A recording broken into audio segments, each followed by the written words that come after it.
Ethan Cole had been gone for a long time. The sun had burned his skin dark, and his horse, Dusty, was tired from the long ride back from the border. The cowboy's heart ached for home. The quiet cabin, the smell of pine smoke, and the simple sound of wind brushing against the hills. He had worked hard driving cattle for another rancher, saving every dollar to repair his roof and buy feed for the coming winter. Home meant peace, and peace was all he wanted. But peace was not what he found that evening. The sun was falling low when Ethan reached the edge of his land. The sky was orange and gold, and dust trailed behind his horse like a soft cloud. His small cabin sat by a cluster of mesquite trees, looking lonely but strong. He smiled faintly. It had been his father's place before him, and though life had been rough, the ranch had always given him purpose. He swung down from his saddle, patted Dusty's neck, and whispered, "We're home, boy." The horse flicked its ears as if it understood. Ethan pushed the cabin door open, expecting the quiet scent of wood and dust. Instead, he froze. The fire had burned down to embers, and the air carried a strange warmth, as if someone had been there not long ago.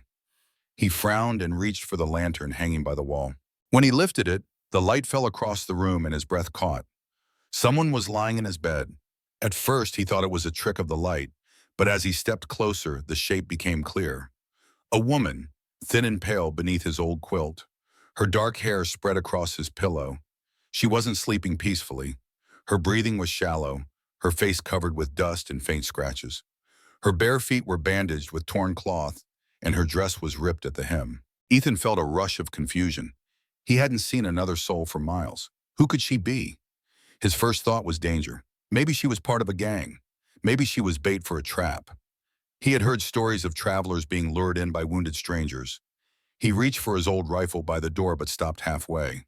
The woman stirred and gave a soft cry, her face tightening in pain. It wasn't the cry of someone pretending. It was weak, real, and full of fear. Ethan stood still for a moment, unsure. His heart and his sense of safety fought inside him. He could throw her out and lock the door, or he could help her. He sighed, lowering the gun. "You picked the wrong bed, miss," he said quietly, though he knew she couldn't hear. He knelt beside her, lighting another lamp. Her skin was warm with fever, and he could see bruises along her arm.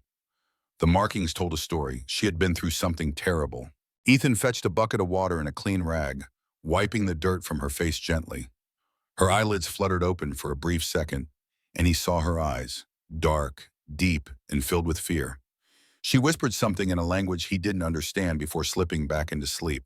He realized then who she must be. Her features, her skin, her beaded necklace. It was clear she was Apache. Ethan's stomach tightened. The nearby towns were tense about the Apache tribes. The settlers and the tribes had fought for years, and fear ran deep on both sides. If anyone found an Apache woman in his house, there would be trouble, real trouble. But she was helpless, lost in fever, and he couldn't bring himself to leave her outside to die. He built up the fire and poured a little warm water into a tin cup. Then he cooked a bit of soup, as simple as he could make. When she woke again, trembling and weak, he offered it to her slowly. She tried to speak, but only one word came out, soft as a whisper. "Water." Ethan nodded, helping her sip it carefully. She winced but didn't pull away. For a few moments, the silence in the cabin softened, broken only by the sound of the wind outside and the crackle of the fire. As the night deepened, Ethan sat in his old chair by the wall, watching her sleep. His thoughts were heavy. He hadn't seen another human being for weeks, and now there was this stranger in his bed, a woman from a world that most men around here feared or hated. He didn't know her story, but something in her face, even in rest, looked peaceful and strong, like someone who had survived too much already. He wondered how far she had walked and what she had run from. Outside, coyotes called to one another under the moonlight. The desert could be cruel, especially to those without shelter.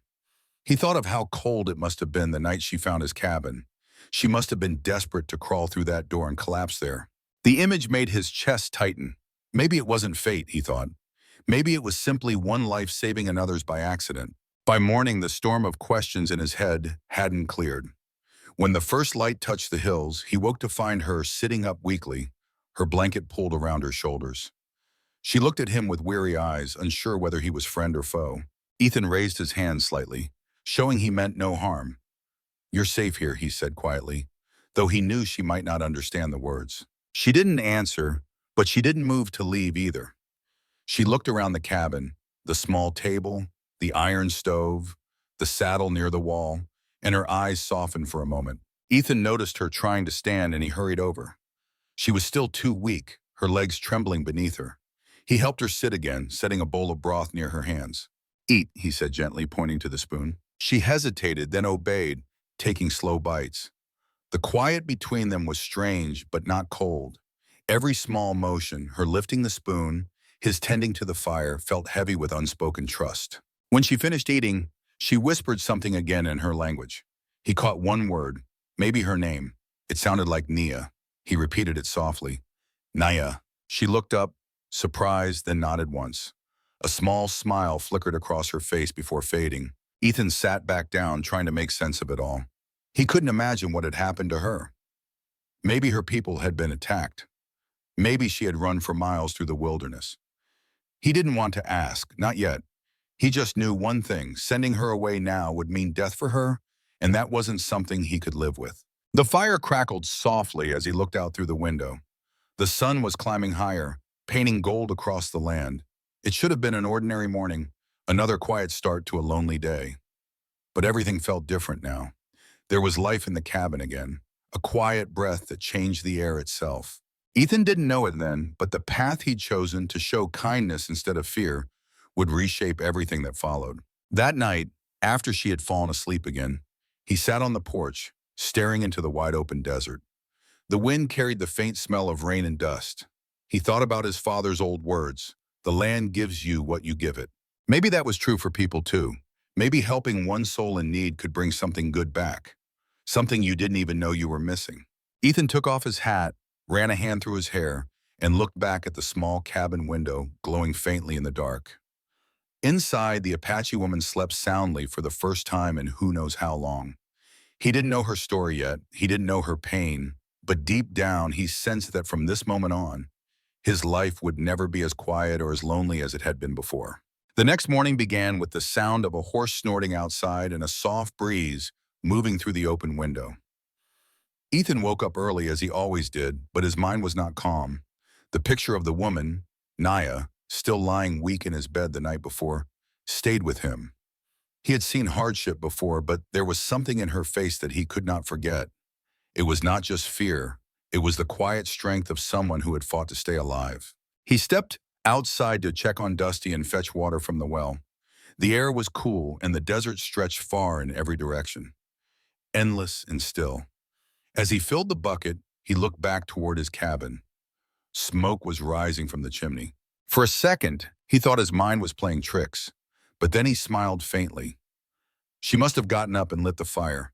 That meant she had the strength to move. When Ethan walked back in, Nia was standing near the stove, holding one of his old iron pots. She looked up quickly when she saw him, her hands shaking a little. He could see she was still nervous. Her clothes were torn, but her eyes were clearer today. She looked at him as if waiting to be told whether she was welcome or not. "You're feeling better," Ethan said softly, setting the bucket down. She didn't reply, but she gave a small nod. He pointed at himself and said, "Ethan?" Then he pointed at her and raised his eyebrows. She understood. Her lips moved quietly. "Nia." He smiled a little. "Nia," he repeated. Her expression softened for a moment, and that was enough to make the air between them feel lighter. He took some of the bread he had baked days ago and cut it into pieces. She watched carefully as he placed it on the table, almost like a child studying a new world. When he pushed the plate toward her, she hesitated, then slowly reached out and took one piece. She ate in silence, her eyes glancing around the cabin at the tools, the saddles, and the small carvings of wood he kept by the window. For a while, neither of them spoke. But in that quiet, there was no anger or fear, only two people trying to understand each other without words. When he stepped outside later to chop some wood, he noticed she followed him to the doorway. She didn't step out, but she stood there watching. He could tell that the noise of the axe didn't scare her. Instead, she looked calm, maybe even safe for the first time in a long while. By noon, Ethan went down to the barn to feed Dusty. When he returned, he found Naya carefully folding the blanket on his bed, the bed she had almost died in just days ago. She was trying to clean his home. He didn't stop her. There was something healing about seeing her try to bring order back to her life, and maybe to his as well. Later that day, Ethan noticed her limping slightly as she tried to move a small water pot. He quickly stepped forward, took it from her hands, and shook his head gently. "Rest," he said. She frowned, not understanding, so he pointed to the chair. "Sit." She looked at him for a long moment before finally sitting down, her lips pressing into a tiny smile. In the next few days, a kind of quiet routine began to form. Ethan worked outside during the day, fixing fences and checking the water lines, while Naya stayed near the cabin, washing, cooking, and tending the small fire. She didn't speak much, but sometimes she would hum softly in her own language. It was a tune that sounded like wind through the trees, soft, sad, and beautiful. Ethan would stop what he was doing just to listen. He began to pick up a few of her words, and she tried to learn his. She pointed to things and named them in Apache, and he repeated them clumsily. She would laugh quietly, but real. It had been a long time since Ethan had heard laughter inside that cabin. But outside their walls, the world was not so peaceful. One afternoon, when Ethan rode into town for supplies, he overheard two men talking near the general store. Someone said they saw tracks out near Cole's land, one said. Barefoot. Not his doing. Maybe some stray Apache woman roaming close. The other man spit on the ground. If that's true, the sheriff will want her caught. Folks been nervous lately. Those attacks last month still fresh. Ethan said nothing, but his hands clenched into fists. He knew what that meant. If anyone suspected he was hiding someone, they'd come searching. When he left town, his heart was heavy. Back at the ranch, Naya was sitting outside near the fence, feeding bits of bread to a stray bird. She looked peaceful, unaware of the storm that could come. Ethan stopped a few steps away, watching her quietly. She turned, smiled faintly, and motioned for him to sit beside her. He did. For a few moments, they sat there in silence, watching the bird hop around the dirt. Then Naya pointed toward the mountains in the distance and spoke a few words softly. Ethan didn't understand most of it, but one word caught his ear. Home. She pointed again and said, "My people." Then her voice fell quiet, her eyes filling with pain. Ethan felt a knot in his chest.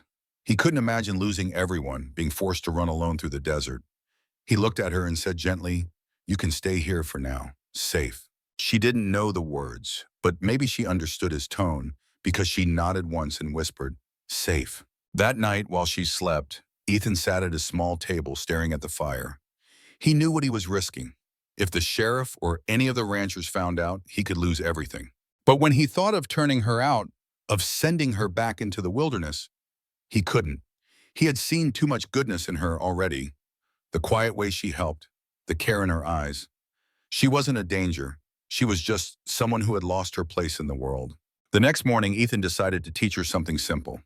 He brought out his horse and showed her how to brush its mane. At first, she hesitated, afraid to touch the large animal. But when Dusty lowered his head, she smiled and reached out gently. The horse stood still, and for the first time, Ethan saw her laugh out loud, a small, clear sound that warmed his heart more than he expected. Days turned into weeks, and though words between them were few, they began to share a quiet trust. Ethan found himself talking more than he used to, telling her small stories about the land, the storms, and how he once lost half his herd to a flood. She listened closely, her eyes kind. He couldn't understand every word, but he listened anyway. One evening, she gave him a small wooden carving, a bird she had shaped using his pocket knife. She placed it on the table beside his cup and said something softly. He caught one word again. "Thanks."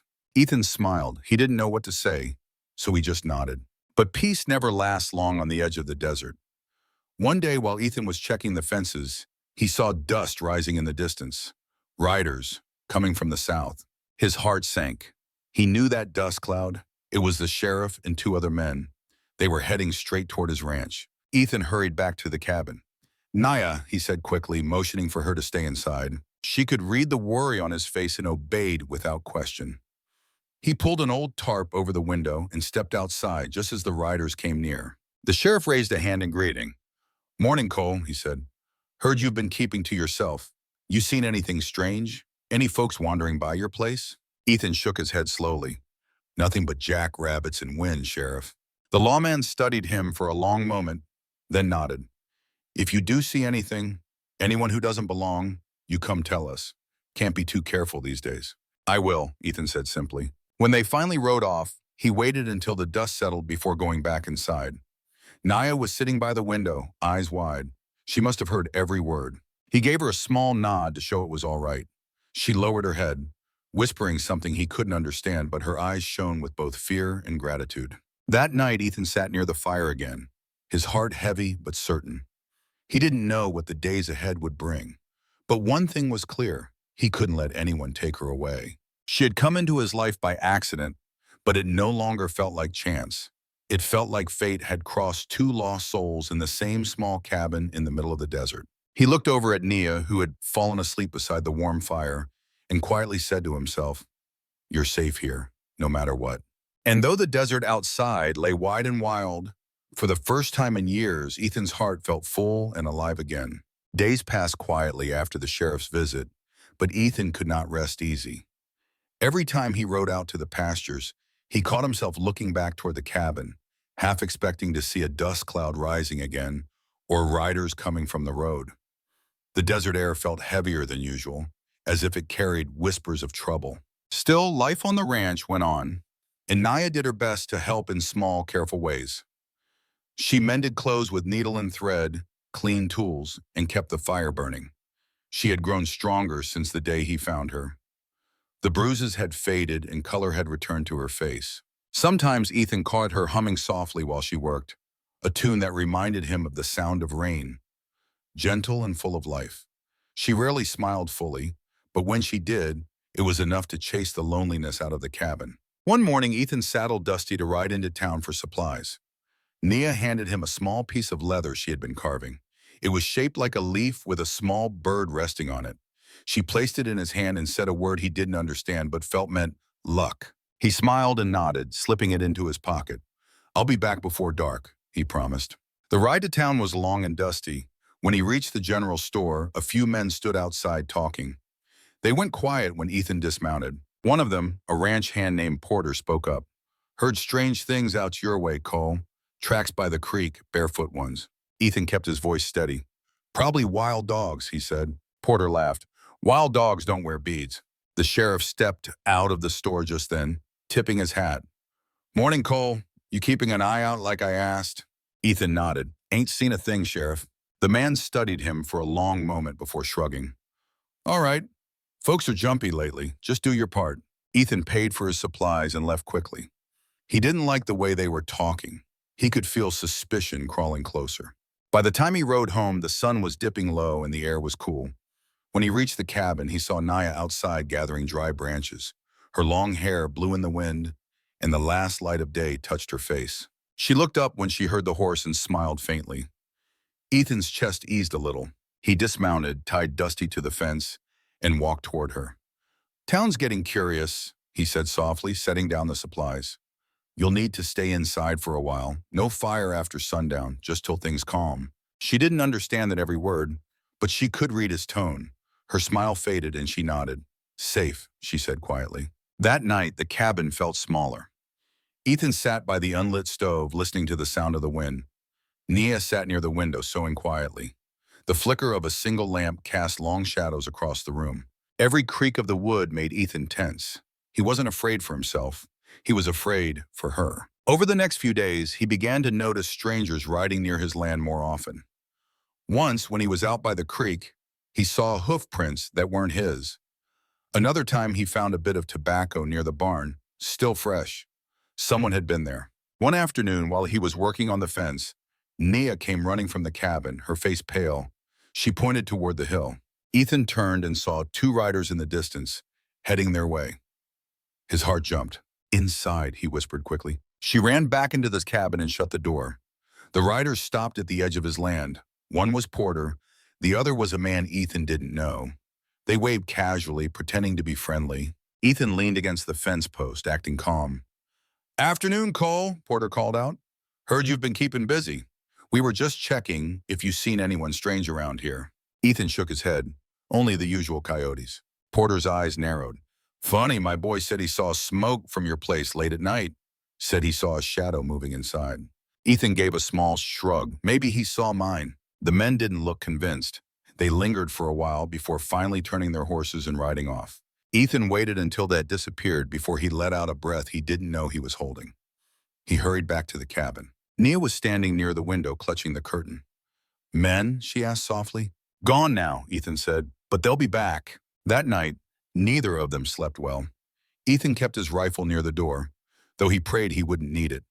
He sat awake long after midnight, watching the fire die down, thinking about how everything had changed since the day he found her. He didn't regret helping her, but he knew there was no turning back now. The next morning, the sun rose red and hazy. Ethan decided to move Naya to a safer place during the day. There was an old shed behind the barn that few people ever went near. He fixed it up quickly, laid down blankets, and stored some food and water. "You'll stay here till I say it's clear," he told her, pointing to the shed. She didn't argue. She touched his arm gently, looking into his eyes with quiet trust. That small gesture made his chest tighten. He realized how much he cared now, not just for her safety, but for her. For days, Naya stayed hidden. Ethan worked around the ranch as usual, trying to act normal whenever anyone passed by. But one evening, as he rode back from the creek, he noticed smoke rising from the distance again. Campfire smoke. Someone was nearby. He hurried to the cabin and found Naya inside instead of the shed. She was carving another small bird out of wood.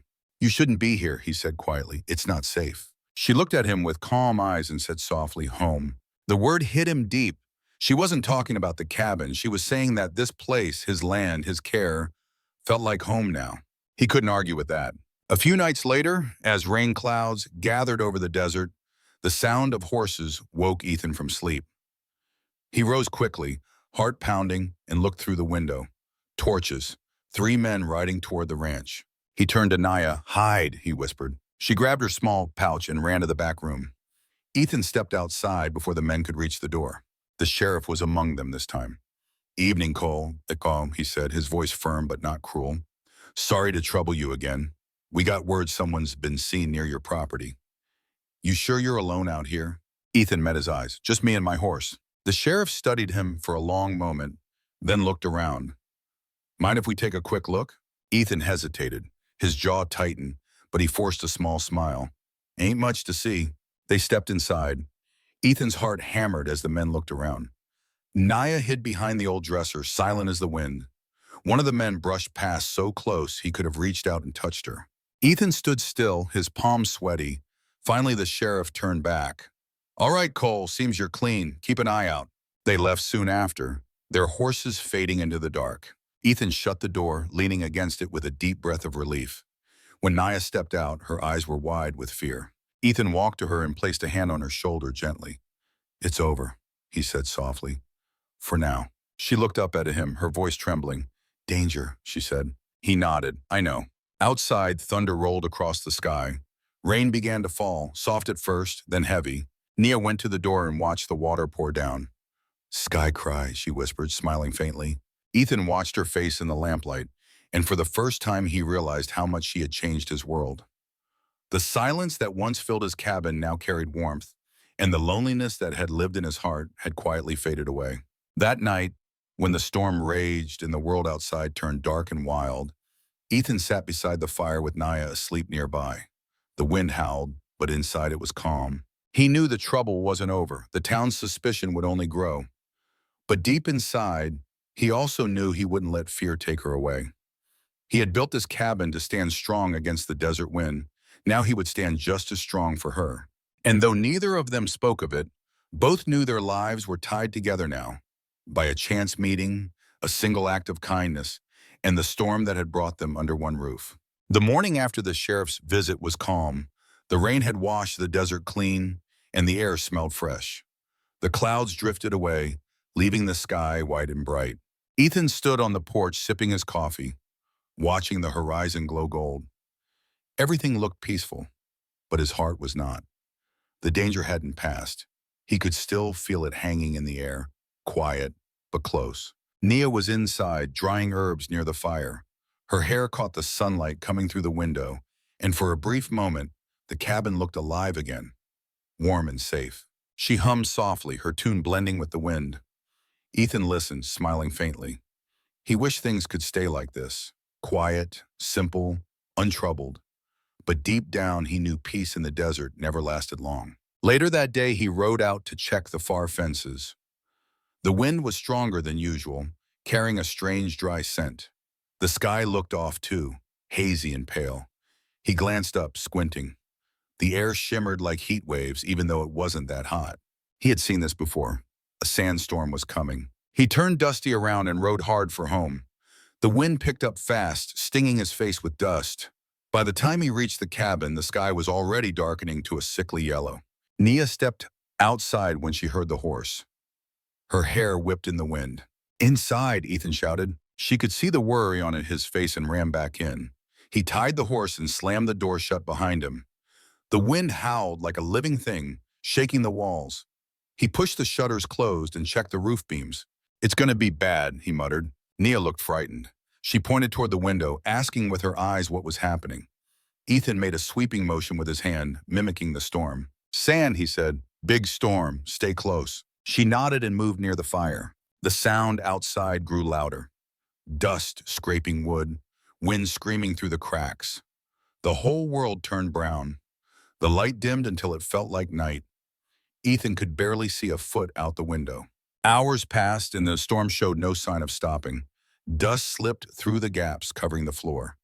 The air grew thick. Nia coughed softly. Ethan dampened a cloth and handed it to her to cover her mouth. He sat beside her, both of them silent, listening to the wind roar like an ocean. Then through the storm's noise, Ethan heard something different. A shout, a man's voice. He froze, turning his head toward the window. Another shout followed, then a horse's neigh. Someone was out there. Nia's eyes widened. Ethan moved to the door and listened. He could hear faint yelling over the wind, voices calling out. "Spread out," one man shouted. "Tracks led here." Ethan's heart pounded. They were looking for her. He turned back quickly. "Hide," he said firmly. Nia looked scared but nodded, rushing toward the small back room. She crouched behind the old trunk just as the pounding started on the front door. "Open up, Cole." It was Porter's voice. "We know she's in there." Ethan gritted his teeth. The wind rattled the window so hard it was hard to tell what was storm and what was man. He opened the door halfway, the gust nearly pulling it from his hand. Porter and two other men stood there, wrapped in scarves, dust covering their faces. "Evening," Ethan said flatly. "You must have picked the wrong time for a visit." Porter squinted against the wind. "You hiding her, Cole? We followed tracks right to your land. Apache woman, where is she?" Ethan's voice stayed calm. "Ain't no one here but me." Porter didn't believe him. He pushed forward, but Ethan blocked the door. The wind roared around them and sand stung their eyes. "You can't even see 2 feet ahead," Ethan said sharply. "Get off my land before you get lost out here." One of the men shouted something, but the wind drowned it out. Porter hesitated, then spat to the side. "If you're lying, Cole, we'll be back when this storm ends. And if she's here, you'll answer for it." Ethan slammed the door shut and bolted it. The cabin shook as the wind pressed against it. He turned around quickly. "Nia," he called softly. No answer. He rushed to the back room. She wasn't there. His heart dropped. He ran to the window and peered outside, but the storm was too thick. Sand whipped across the yard in wild waves. He grabbed his coat, wrapped a cloth around his mouth, and forced the door open. The wind nearly knocked him down, but he pushed through. "Nia!" he shouted into the storm. He could barely see anything. The wind howled, filling his ears with noise. He stumbled toward the barn, calling her name again and again. Lightning flashed faintly through the dust, showing the outlines of trees and fences. Then through the blur, he saw movement near the creek bed, a small, dark shape struggling against the wind. "Nia!" he shouted, running toward it. As he got closer, he saw her crouched low under a fallen tree, her arms wrapped around something. When he reached her, he realized it was a small coyote pup, shivering and scared. She had gone out into the storm to save it. Ethan knelt beside her, shielding her from the wind. "You could have died out here," he shouted, though his voice was half lost in the storm. She shook her head, clutching the pup close. Even through the dust, he saw the determination in her eyes. She had risked everything for a tiny, helpless creature. He took her hand firmly. "Come on," he yelled. Together, they fought their way back through the storm, step by step. The wind tore at their clothes, the sand cutting against their skin. He kept his arm around her, guiding her through the darkness until they reached the cabin door. Inside, they collapsed onto the floor, gasping for breath. The pup whimpered softly, its fur caked with dust. Naya wrapped it in a blanket and held it close to the fire. Ethan sat beside her, shaking his head, but unable to hide the faint smile on his face. "Here's something else," he said softly. She looked up, her hair tangled, her face streaked with sand, and smiled weakly. "Safe," she whispered, pointing at the pup, then at him. The storm raged outside all night. The walls creaked, the wind roared, but inside there was warmth. A kind of peace only two souls who had faced fear together could know. Ethan fixed the shutters again and made sure the fire stayed strong. He brought her some water, brushing dust from her shoulder gently. She looked exhausted, but her eyes still held light. When the storm finally began to fade, the world outside grew quiet. The first thin light of dawn broke through the cracks. Ethan opened the door carefully. The desert looked strange, everything covered in a golden layer of dust. The air was still, like the world had stopped to breathe. He turned back to Nia, who was sitting with the tiny animal asleep in her lap. She looked peaceful. For a moment, Ethan didn't see her as the stranger who had once broken into his life. He saw her as part of it. "You don't give up easy, do you?" he said softly. She tilted her head, not catching all his words, but smiled anyway. He smiled back, then stepped outside, taking in the sight of his land buried in sand. Fences had fallen and the barn roof was half torn, but he didn't feel anger or loss. He just felt thankful they were alive. When he turned back, Naya was standing at the doorway, the wind lifting her hair. The morning sun touched her face, and for a heartbeat, she looked like part of the land itself, strong, wild, and full of quiet grace. Ethan walked over to her, his boots crunching in the soft sand. She looked up at him, her eyes gentle. "Storm gone," she said slowly, practicing her English. He nodded. "Yeah, storm's gone." But in his heart, he knew something else had begun, something deeper than fear, stronger than loneliness. That storm had changed everything. That night, as the stars came out, Ethan sat on the porch with Naya beside him and the little coyote pup sleeping between them. The desert was calm again. He didn't know what the future would bring, but he knew one thing for sure. He would never let her face another storm alone. The days after the sandstorm felt like waking from a long dream. The air was still, and the desert looked softer, covered in gold dust from the storm. The fences had fallen. The barn roof needed mending, but Ethan didn't mind. What mattered was that he and Naya were safe. For the first time in months, he felt something new in his chest, peace mixed with a strange happiness. Each morning he woke to the sound of Nia's soft humming. She would stand outside, brushing the little coyote pup's fur while the sun rose behind her. The pup had grown lively and followed her everywhere, its tail wagging whenever she laughed. Ethan repaired the ranch slowly, one board at a time. Naya helped him as much as she could, carrying tools and holding the ladder steady. Her English was improving, and sometimes she would surprise him with short phrases. When he finished fixing the fence, she clapped her hands once and said, "Good, strong." He laughed more those days than he had in years. Life settled into a rhythm. They cooked together, shared meals, and sat on the porch as stars filled the sky. Ethan told her about his parents, how his father had built a cabin with his bare hands, and how his mother used to plant wildflowers by the door every spring. Naya listened quietly, her eyes soft. In return, she told him small pieces of her story, speaking in broken English mixed with Apache words. She spoke of her village by the river, of laughter and songs before men came with fire. Her eyes filled with sadness, but she didn't cry. She said her people believed the wind carried the voices of those they lost, and when she stood outside at night, she could sometimes still hear them. Ethan didn't know what to say, so he simply stood beside her, letting the wind speak for them both. Weeks passed, and the town began to quiet down. The sheriff never returned, and the men who had come searching stopped asking questions. Maybe they believed their rumor was wrong, or maybe they just didn't care anymore. Either way, Ethan was grateful. The danger had passed. One morning, as he saddled Dusty, he noticed Naya watching him from the porch. She looked thoughtful, her hair braided neatly, the morning light touching her face.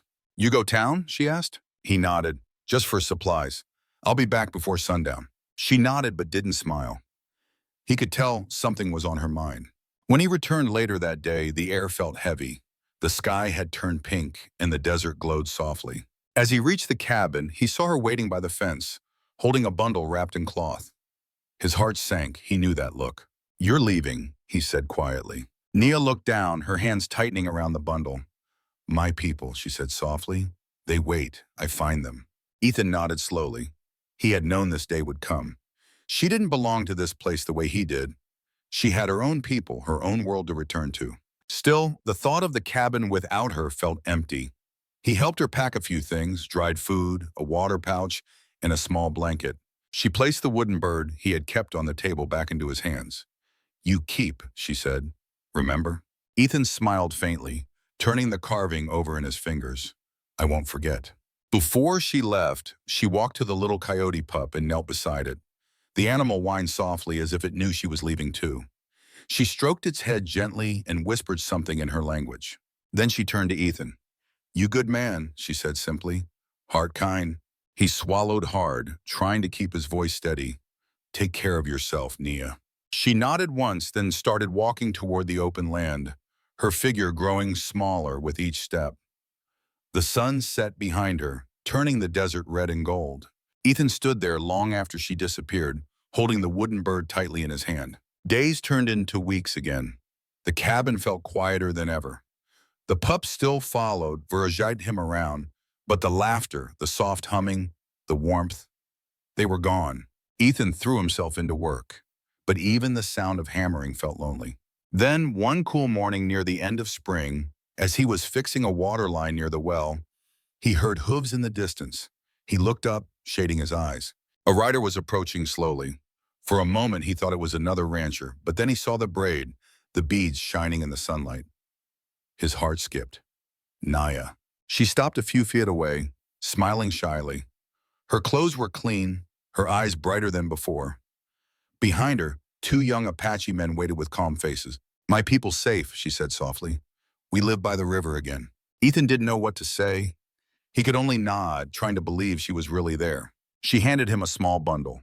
Inside was a hand-woven cloth decorated with bright colors and symbols. Gift, she said, for friend. He smiled, unfolding it gently. It's beautiful. She looked at him for a moment, then said something that surprised him. You come one day. River Place. Welcome. Ethan nodded again. Maybe I will. They talked a little more, mostly with smiles and simple words. Then, before leaving, Naya looked around the cabin one last time and said softly, Home good. When she and her people rode away, Ethan stood there again, but this time it didn't feel like an ending. It felt like a promise. Years passed and Ethan grew older. His hair turned gray, his hands rougher from work, but the cabin remained strong. Travelers sometimes passed by his ranch and heard stories about the cowboy who once saved an Apache woman during a sandstorm. Some thought it was just a tale. Ethan never confirmed or denied it. He just smiled and said, some storms blow things away. Others bring them home. On quiet evenings, he sat on his porch with the old coyote, now grown and calm, resting at his feet. He would hold the little wooden bird in his hands and look toward the distant hills where the river flowed. He often thought of Nia, of her courage, her quiet strength, and the way she had changed his world without meaning to. He had once believed his life was meant to be simple and alone, just him and the land. But after she came, he learned that even the hardest soil could bloom again if a kindness touched it. Sometimes when the wind blew through the desert at night, he could almost hear her song in it, soft, gentle, full of life. And every time he heard it, he smiled, knowing that somewhere beyond the horizon, the woman who had once lain in his bed as a frightened stranger was now living free, strong, and alive. The story of Ethan Cole and Nia became a quiet legend among the locals, a story of compassion, courage, and the strange ways the desert brings souls together. And though Ethan never left his land, those who met him said his heart always seemed to be listening to the wind, as if it carried the voice of a friend who had once changed his life forever. When travelers asked what really happened that night long ago, Ethan would only say one thing with a soft smile and eyes full of memory. That's when my life truly began. Sometimes the greatest gift life gives isn't wrapped in certainty or wrapped at all. It's the stranger who stumbles into your world when you least expect it and changes everything. Ethan Cole rode home that dusty evening, his bones weary from months on the trail, dreaming only of solitude in his empty cabin. But there she was, Naya, the wounded Apache woman curled in his bed, feverish and fragile, a living reminder that the desert doesn't care about our plans. He could have turned her out, fearing the whispers of townsfolk, or the storm of suspicion. Instead, he chose kindness, wiping her brow, sharing his fire, standing guard against the world that saw her as a threat. In those quiet weeks of mending wounds and sharing silences, two broken souls found healing. Ethan, haunted by loss, discovered laughter in her hums and strength in her resilience. Naya, fleeing unimaginable pain, found trust in a man who saw her not as an enemy, but as a person worthy of home. Through sandstorms of danger and the literal whirl of dust that nearly tore them apart, their bond grew. Grew. Not from romance, but from raw humanity.